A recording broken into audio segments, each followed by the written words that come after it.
I've heard that. I've also heard black men don't smile in pictures. So Yeah, that's another that's a one that's lie. common is that y'all don't talk, you don't smile. Um, I think maybe we do talk, but we don't always talk to you guys.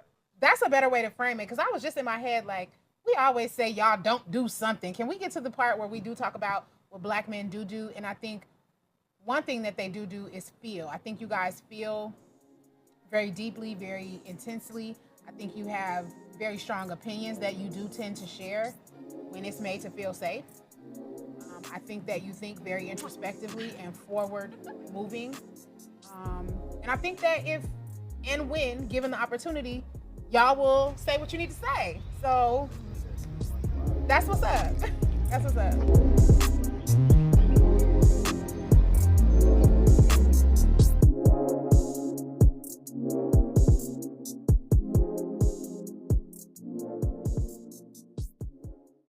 Okay, man, my name is D. Lewis, originally from Chicago, born and raised, man, and moved to Louisiana in 1997, and, stayed in Louisiana until 2022 is when I moved to Atlanta, Georgia, man. I moved here being an independent contractor, handyman, forklift operator, construction worker, and came into comedy, mentoring, mental health, unlocked a lot of gifts that I never knew I had. Yeah, jack of all trades, master of none, but better than a master of one. I just found that was the statement out. I like that. That's the original statement. That's the whole statement. I just last year somebody told me that. Okay, say it again. Jack of all trades, master of none, but better than a master of one. Yeah. I'm taking that. Yeah, that's a, you supposed to, because we growing up, that's all you hear is I'm the jack of all trades. But somebody told me the whole saying to it, and I was like, damn. I was a hustler. My childhood really shaped the person who I am today, my childhood. Because growing up, we had to hustle. In Chicago, we had to shovel snow in the wintertime, me and my friends. We cut grass and rake leaves in the summer, and we collect the cans and stuff like that. And we used to stand at the grocery store and carry people's groceries back to their car for 25 cents. Into their apartment for 50 cents. Some people give us $1, you know what I mean? So we had to do that, you know what I mean, growing up. So, I didn't have no education. So I ended up dropping out of school at 6th grade. So, but my work ethic took me further in life. You dropped out of school at 6th grade? 6th grade, I got 6th grade education. Why you had to drop out of school at 6th grade? Cause school just wasn't, it wasn't. But you like 11 years old, 12 years old. Yeah, right? Yep. What was going on? I mean, just life, man. How I grew up, man. My family school wasn't presented, or school wasn't like talked about. You know what I mean? Like, I grew up just not going to school, having straight Fs. Like, it was 6 of us, and that was it. I never graduated. None of that, man. None of my brothers graduated. The younger 3 siblings did, but none of us did. We never graduated. Okay. So, man, that's Yeah. mind-boggling in itself. Just me even thinking about it. How did that affect you? Like growing up as a young man and into your young adulthood and things like that. It affected me personally, like just being in and out of trouble with in the system. So I just started being in the system around 13, but I worked. It didn't affect me in my working. Like I could get a job, and things like that. I would lie on applications and stuff and tell them I had a diploma, but I never had one. But I was good at visual seeing, so I could go on the job and I could see, and I was good at machine operating, so that's what I always did, like forklifts or any type of machinery I was good at, because I know I didn't have education, but I had work ethic. I knew I could outwork people and do things that other people wouldn't go do. You know what I mean? So that's what always moved me up in jobs. So I never had a problem with that, but I had a problem with staying in and out of the trouble because of growing up in the streets, parents on drugs, all that. So me and my friends, that's what we had to do is hustle. So my work ethic took me a long way. And I still don't have that education today, but I have a small business and just opened another business and trying to figure that stuff out and figuring it out pretty good. You know what I mean? Just Maybe schooling might have took me further. But yeah, Most definitely. yeah, So you said you've been out in Atlanta for 2 years now. I met you at an open mic. Yeah, You were yeah. doing your comedy thing. You know what I'm saying? yeah, You told, I remember one of your jokes. You know what yeah. I'm saying? Which I don't know if one? she go air it, you know what I'm saying? Yeah, But look, it was so funny to me. I still remember it to this Yeah. day. You know what I'm saying? But- Sexy Red had just dropped. yeah, You yeah. know That what was I'm my saying? girl. Everything like that. You feel Yeah. me? And, you was like, I don't know if I can take you to Pound Town, but I can take you to Wee Wee World. Yeah. That was my thing. Sexy Red. Yeah. She came out. She kind of brought me back out. She brought you back out? Yeah, She brought the true you back out. Yeah. Sexy Red brought the hoe out in me. Cause I closed that chapter. Right. You had to revamp it? Yeah, when she came out, I was like, damn, she was slutting niggas out and stuff. But I wanted to get my turn with her. I ain't gonna even lie. Tell the truth, shame the devil. Tell the truth, shame the devil. Yeah, it's truth, man. Yeah, Sexy Red really living in her truth, man. That's why I like her, because I understand where she was coming from my background. You know what I'm saying? So I understood her being sexually active. You know what I'm saying? And her saying the things that she said because, hey, I was sexually active at a young age. You know what I mean? Real promiscuous. You know what I How mean? did that affect you growing up? I couldn't stay in a relationship. You know, because I was molested when I was younger. You know what I mean? At an early age, at 8. And then didn't get no type of help after that. Then my 9th birthday, got liquor. I drank my first 40 ounce of Old English, and you know, got high off of weed, but I was already smoking weed and stuff. And so, and then got my first prostitute. My uncle's girlfriend was a prostitute, and she gave me a blowjob. It was facilitated by my dad and my brothers. Why they do that to you? I didn't know at the time, you know what I'm saying? But it was ticklish, you know? Yeah, so it was ticklish, man. Like, cause you don't know nothing. I'm 9 years old. You ain't never had. It was ticklish? Yeah, cause you know somebody sucking on your wee wee, you drunk and high, and then it's just ticklish. I'm stuck on the fact that your father, Yeah. your dad, thought it was cool Yeah.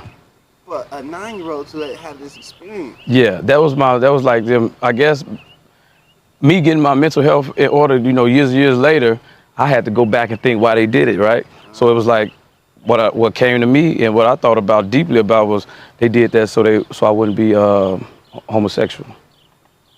Because I was molested at 8 by a male, and he was, you know, messing with my ding-a-ling, stuff like that. So my 9th birthday, that's what I got. The first 40 ounce and my first prostitute.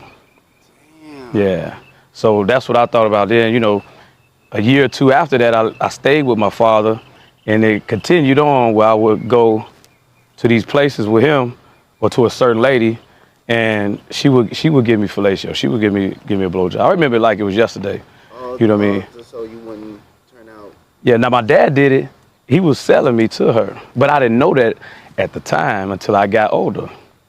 So you was Every couple weeks he would take me to this lady's house. You know what I mean? Wow. Yeah.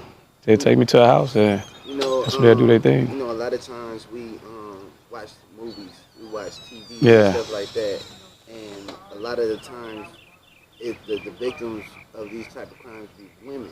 Yeah. You know, and stuff like that. It's very rare, even for me, to hear. Yeah. You know, a male having this experience. Yeah. And so, like, for me to even talk to you, like, but my heart goes out to you. Yeah. Number one, you feel what I'm saying? And then, just the mental behind it.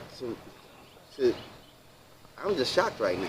Yeah, You man. know what I'm saying? To be honest with you, I'm just in total shock. But at the same time, like, you wouldn't be the person you are today.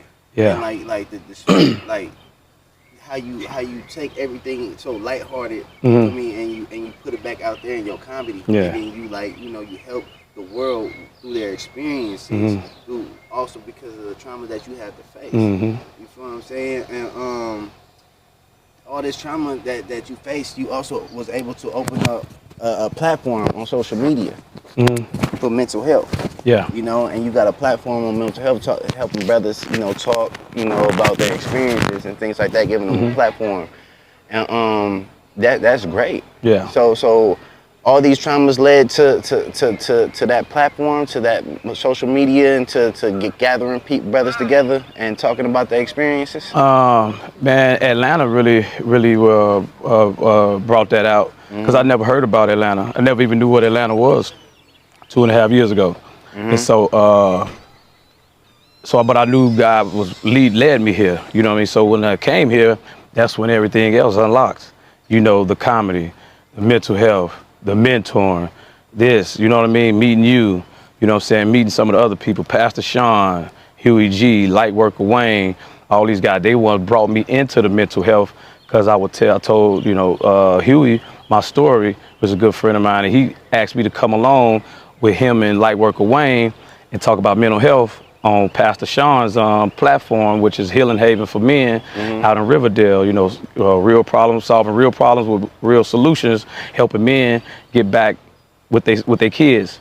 You know what I mean? So it started there, June of 2023, I think. That was, I did the first one, and telling my story, traveling with them guys every month to Atlanta, doing that, man. And so that was my first breakthrough, doing that with them. And I'm still with Pastor Sean and them. And they got a mental health called Man on a Mission, and I participate with them. And coming in, I'm gonna do my own mental health thing too. And so yeah, them guys opened the door for it, and then it led to where we at now. Most definitely. Yeah. And it's very impactful, as far as on the mental health journey and your life and experiences and what you've been through. Why does it hold like such why is it so dear to your heart, like the mental health journey? Man, cause it's dear to my heart, cause man, getting your mental health straight is the one of the best things in life that you could do, especially when your brain was scrambled and you was living wrong and doing a lot of wrong shit, but you think it's right, because that's how you was raised. I was raised in a household where school, I wouldn't get a whooping for not going to school. I get a whooping for not cleaning up. You know what I mean? I watched my father beat my mother, but never was told hitting women is wrong. And my mother never telling me don't never beat a woman. Or watching my mom get cheated on and she accepted and talk good about it. And this is what, you know, and I'm young, you know, 5, 6, as far as I can remember, from 5 years old, 6, 7, 8, 9, 10, 11, 12, 13, 14, 15, 16. It was all chaos. And my mind was programmed to that. You know, some people get out of it, some people are a product of it. So me, I was a product of it, and that was it. And I had a life-changing experience 11 years ago that brought me into wanting to get my life together. What's that life-changing experience? January 1st, 2015, it was the day I died and came back with a new lease on life. I had a horrible accident. That way I died. You know, the pictures I shared with y'all, there was a white sheet on me. You know what I mean? And the accident was so horrible. That's what they said. Yo, put a sheet on him. He's gone. Can you explain, you know, to the audience? So I had a bad motorcycle accident, man, for being intoxicated. This was going to be my 3rd DWI. It was January 1st. It was winter, and so I don't remember anything. So I can tell you that I don't remember anything but waking up in the hospital. That's it. I don't remember going to get the bike. It was in my shed, wrapped up, chained up, covered up, not to be messed with. What was like before that accident? What was life like for you at that time? Like, how was you living? What were some of the things you was doing? You feel what I'm saying? That maybe led up to that day. Okay. Before that, man, life was 50-50, because when that accident happened, I was a crane operator working for in the oil and gas industry. I was making good money, about $80,000 a year with a 6th grade education, and but I was doing, you know, a lot of wrong things. I was married, I was cheating, I was running the streets, I was partying at strip clubs, you know what I mean, messing with prostitutes, you know what I mean. That stems from my first prostitute at 9. Right. That was a hard thing to let go. Then before that, this was 2015, but in 2010, I was convicted of attempted murder and gun possession by a convicted felon. So I was facing 25 years for that, because I got into an argument with another brother at his house and got into a fight, and my anger was so bad towards black men, right? Because I hated black men, but I didn't know I hated people that looked like me, right? And so I chased him down and, you know, fired into him 25 times into his house, not even knowing, not even remembering that 2 months prior to that, he just had a newborn baby. Damn. That's how bad my mental health was. And then when I did end up getting out of that situation of attempted murder charge and just got an aggravated battery, walked away with 22 months, came home, got my job back with my company, worked my way from the ground up, back up, and back fucking up again with the strip club, then drinking and driving, you know, 2 DWIs and all that stuff, and was steady going. And so when that happened, that's probably why it happened, because I wasn't doing what I was supposed to do in my marriage and wasn't doing right by my woman, you know what I mean? So, which led to the accident. But that was the day that I woke up. When I woke up in the hospital, man, I woke up, I remember this clear as day, because when I woke up, I was in the hospital by myself, wasn't nobody waiting on me, you know what I mean? I had 23 staples in the top of my head because I had cracked my head open. I had to have a helmet on, you know what I mean? And I remember asking myself, who are you? That's what I woke up and asked myself. And I said, shit. That's the day that like life changed for you, huh? That day when I woke up. So wherever I went, that's why I say I died. Because I remember, like the picture, you see the man holding on to me for dear life. My eyes rolled in the back of my head with blood running from it, and I was gone. And so I believe that's when I made my deal and pact with Found God. So when I woke up, that's when I asked myself, who are you? And all I could answer, I said, Darius Lewis. And I said, nah, who are you? I said, shit, I don't know. I don't know. I don't know if anybody ever had the feeling of not knowing who you are, like really not knowing who you are. That's a feeling, man, that I never felt before, but it felt bad, you know. I had a similar experience like that. Just going through a bad breakup, you know, and everything like that, and just trying to figure out my true purpose and stuff like that. And I ended up looking in the mirror in my eyes. And when I looked into the mirror in my eyes, I didn't recognize the person looking back at me. You feel me? And then that was the first time that I didn't feel, that I also felt like it was something more to just my name. Like I'm not just Marcus West. Like I'm so much more, but I don't know what it is or anything like that. But I had to start somewhere, and I had to start looking. So I started asking questions within myself, like, bro, who are you? Like, what are you? Where are you from? And things like that. Your true identity. You know, black people, we have an identity crisis, like being in America, because our history has been distorted and things like that. So we don't have a sense of self a lot. And I guess my question to you is, like, when you start looking into yourself and stuff like that, like, how did that help you and like tame your mental health as well when you start finding yourself? Like, what are some things that you did to find yourself? Okay, so one of the things first you got to find out where to look at. So I didn't know where to look. I didn't know who to ask. You know what I mean? I really didn't know like I said, I didn't know where to look. It's like, shit, you trying to find yourself, where you supposed to go? So, you know, a day after the accident, you know, I was on a mission to find out who am I? But, you know, like I said, you lost already. You already lost, so how you gonna find yourself? So I went to a church, but that wasn't it. I didn't want to go there. So no, first I went and got me 2 half pints of vodka for $6.99. That's right. That was the Amsterdam back then.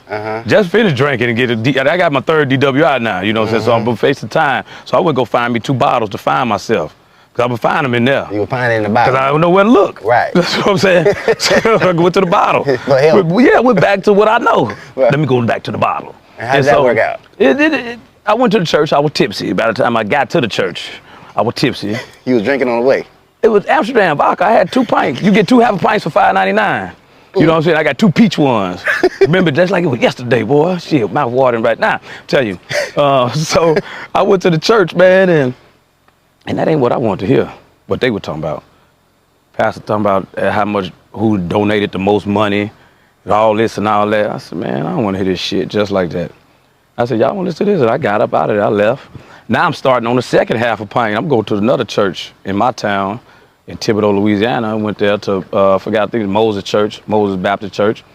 I went there. Seemed like they had on recorders or something because they were talking about the same, almost the same stuff. Who donated the most money? By this time, I'm half cocked. I'm ready to shoot the bullet. I'm ready to shoot the gun. I'm half cocked.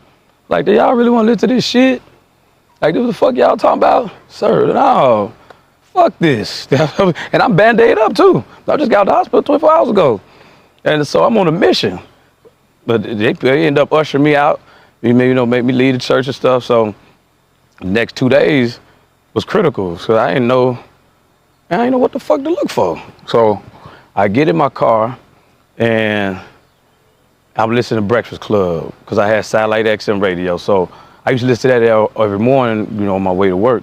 Listen to Charlemagne the God. And I heard this man speaking on there, and it was Minister Louis Farrakhan.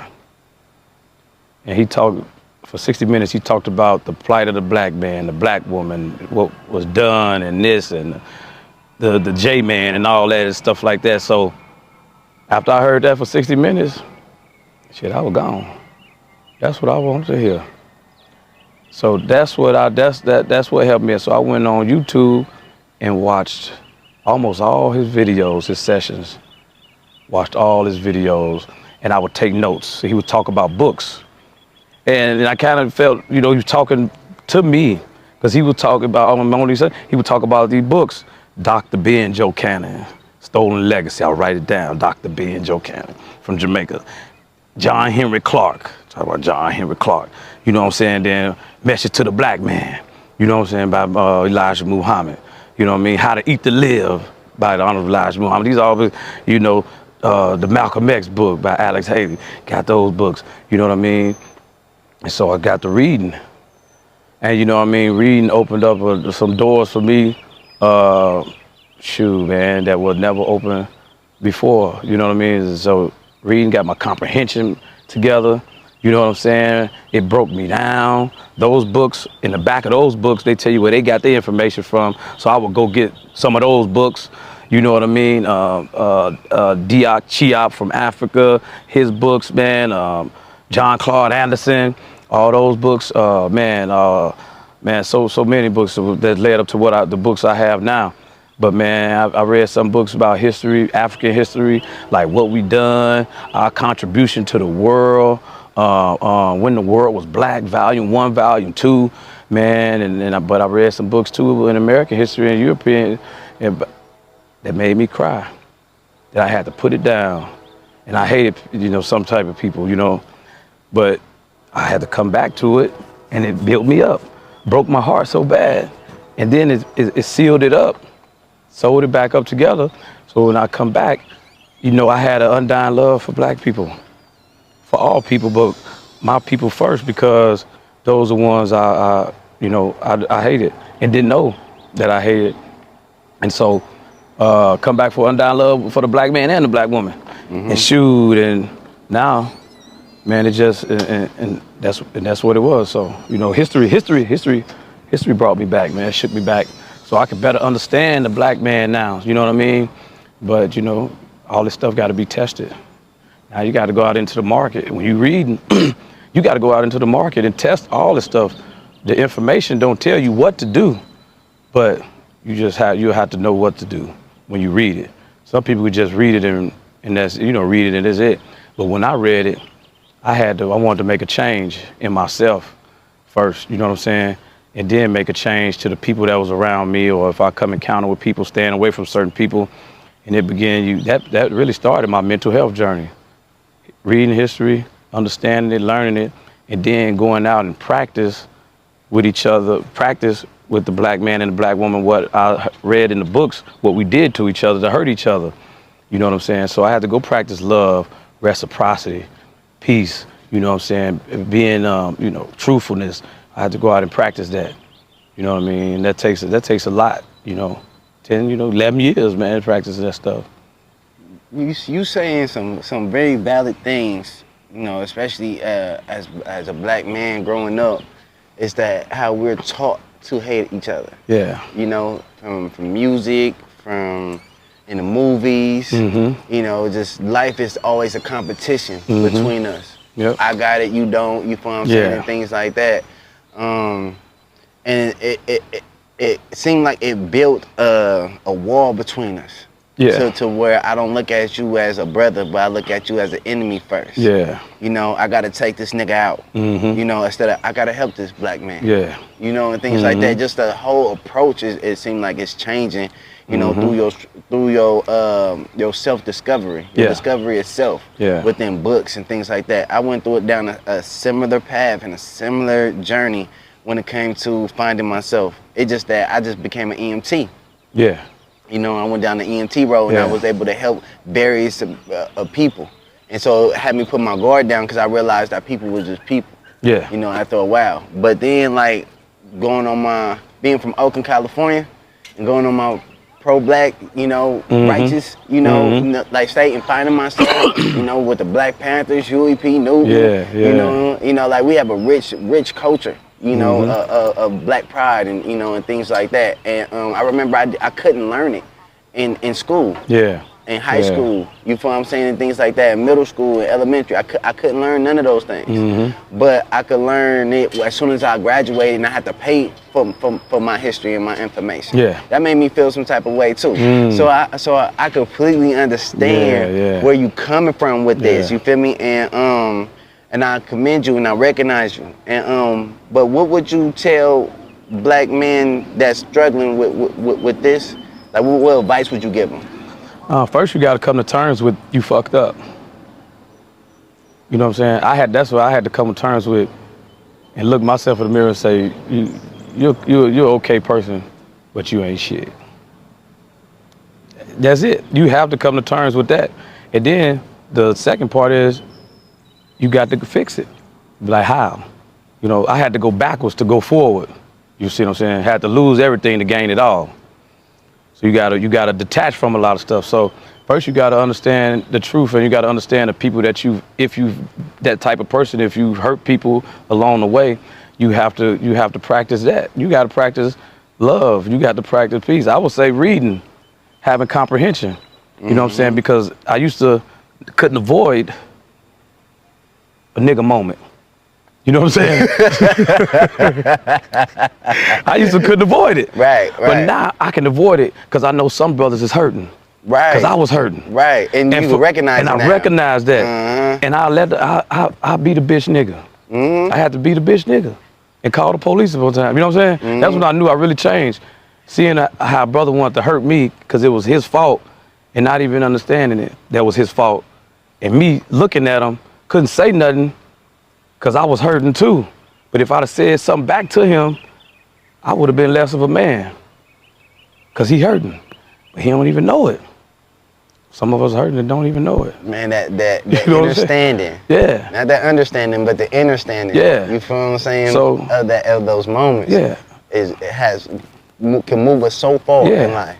So once you get to that point, you understand that this brother hurting. So I got to be the bitch nigga. And that's what I had to be, the bitch nigga. Even though I know I wasn't. Because words, sticks and stones may break my bones, but it ain't just words. Once we've realized that, you know what I'm saying, that'll help too, man. But read, man. Read, understand, go heighten your comprehension. You'll be able to take a conversation and see through the lies and bullshit and move on and understand, you know what I'm saying? We got to understand how hurt we have been first. In order for us to love each other, we got to understand what this system has done. Then we got to understand, like, you know, where we been, what we did, what we accomplished in this world, what we got to offer, that we created a lot of things, and we the mothers and fathers of this world, and the babies matter. So, you know, it's like Frederick Douglass say, it's easy to build strong children than to repair broken men. Because it's hard, you know what I'm saying? Because, like you said, you can instill that in the children because they're acceptable to learning. They want to learn it. But it's hard to do that in the man. Some of us are going to go out in this world, we going to die, and we ain't going to never get it together because that mental health stuff. Because if I wouldn't have died and went through mine, I'd probably be in prison. But not knowing, I'm fucked up in the head mentally. So that's the first thing, man. We got to understand we fucked up. So some men are repairable, some not. So, you know, I just try to focus with the brothers that kind of thinking like-minded. You know, I do it in the children. That's what my mentoring is. That's what God got me to do with the children. You know what I mean? That's just the honest to God truth of it. But I got brothers that's already, they own that already, like you. And, you know, got brother Huey, Lightworker Wayne, Sean, Robert Solcombe, all them guys. You know, there's some mentoring guys in my life, but they already on that path already. You know, and I have some black women on my side helping me. You know what I mean? Yeah, so you got to be already there. You know what I mean? But if brothers want to get it right, they got to come to terms with what they done and accept it and go fix it.